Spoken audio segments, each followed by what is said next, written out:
बिस्मिल्लाहिर्रहमानिर्रहीम। अस्सलामु अलैकुम नाजरीन।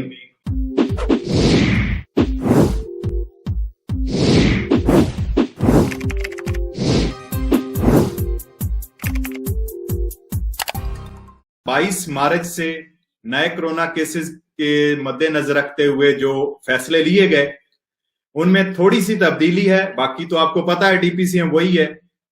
इसमें सूबा सरदेनिया जो आपको पता है पिछले दिनों व्हाइट जोन में था, उस सूबे के गवर्नर ने सूबा सरदेनिया को अरंचोने जोन में कर दिया है।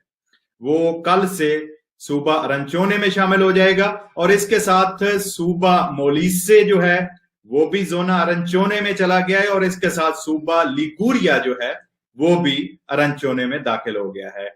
और बाकी जितने सूबे हैं वो पहले वाले ही, पुराने वाले ही जो कलर हैं, आपको पता है जो रेड जोन है जिसका अरंचोने है, वो पिछले हफ्ते वाले उसी हिसाब से चलते रहेंगे।